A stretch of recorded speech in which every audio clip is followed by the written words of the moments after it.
এখানে যে অঙ্কটা আছে, একটি ক্রমিক সমানুপাতে প্রথম এই তৃতীয় রাশি যথাক্রমে 4 ও 16 হলে এর মধ্য সমানুপাতি কত?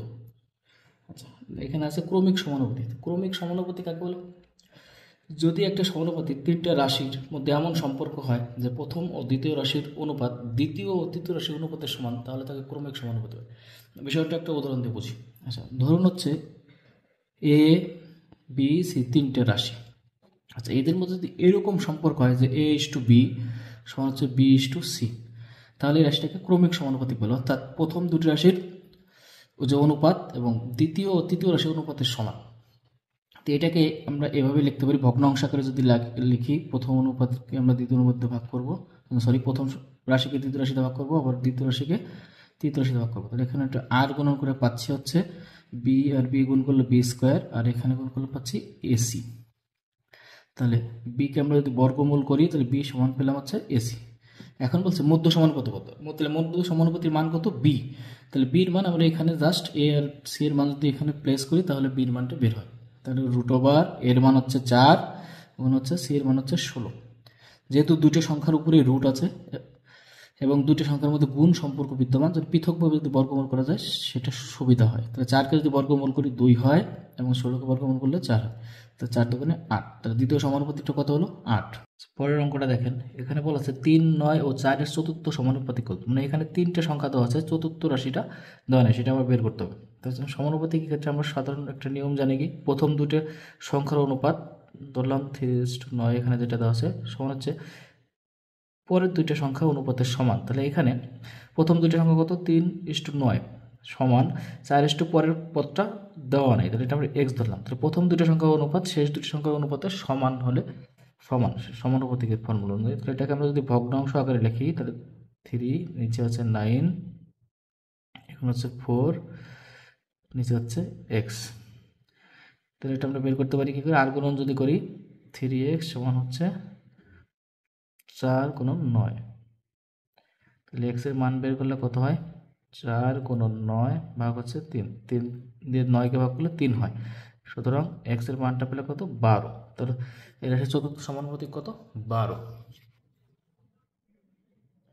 পরের অঙ্কটা দেখেন কি বলা আছে, 9 এখানে একটা ভগ্নাংশ দেওয়া আছে, লব দেওয়া আছে 9, হর এখানে ফাঁকা সমান, আবার ওই পাশে লব ফাঁকা আছে, হর আছে 81। কোনো একটি সংখ্যা প্রশ্নবোধক স্থানে বসবে, হচ্ছে কোনো একটি সংখ্যা প্রশ্নবোধক যে দুইটা ফাঁকা যে দুইটা স্থান আছে এখানে বসবে। তাহলে ফাঁকা করে দেখেন বলছে একটা সংখ্যা, তাহলে একটা সংখ্যা মানে কি? ভগ্নাংশ আকারেও আছে, তাহলে এটা একই সংখ্যা। তাহলে আমরা এখানে ক্রমিক সমানুপাতিক যে ফর্মুলা সেটা জানি, কারণ আমরা যদি এটাকে এ এটাকে বি, এটা বি বাই সি দ্বারা প্রকাশ করি, এ বি সি দ্বারা, তাহলে হচ্ছে এ বাই বি সমান হচ্ছে বি বাই সি, যেটা হয় সেটা হচ্ছে ক্রমিক সমানুপাতিক, বাট যার দুই মধ্যপদ সমানুপাতিকটা একই থাকে। এটা ফর্মুলা যে আমরা সূত্র জানি সেটা হচ্ছে মধ্যপদ বের করার সূত্র কী ছিল? বি সমান হচ্ছে রুট ওভার এসি, বা প্রথম পদ ইন্টু তৃতীয় পদের বর্গমূল। তাহলে এখানে যদি এর মান আছে 9, বির এর মান আছে, আর এখানে সির মান আছে 81। তাহলে এখানে গুণ অবস্থা আছে, ভিতরে দুটি সংখ্যা যদি পৃথক বর্গমূল বের করে দেয় তাহলে সুবিধা হয়। 3কে বর্গমূল করলে হয় 3, আর 81 করলে হয় 9। তাই 9 যদি আমরা 3 দিয়ে গুণ করি 27। আচ্ছা, তাহলে ফাঁকা করে কত বসবে? 27। পরে অঙ্কটা দেওয়া আছে কি, এক্স ইস টু ওয়াই সমান হচ্ছে ওয়াই ইস টু জেড সমান 1.5।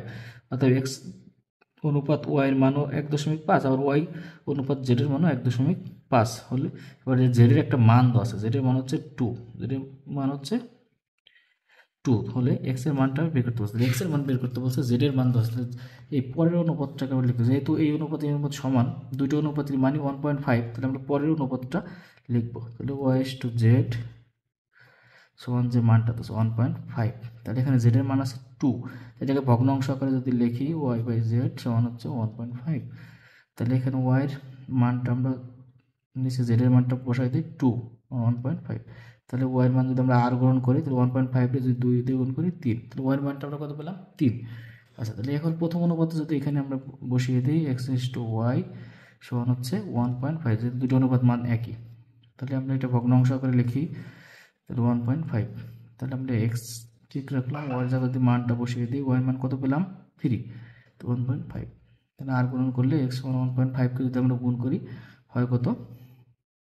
4.5।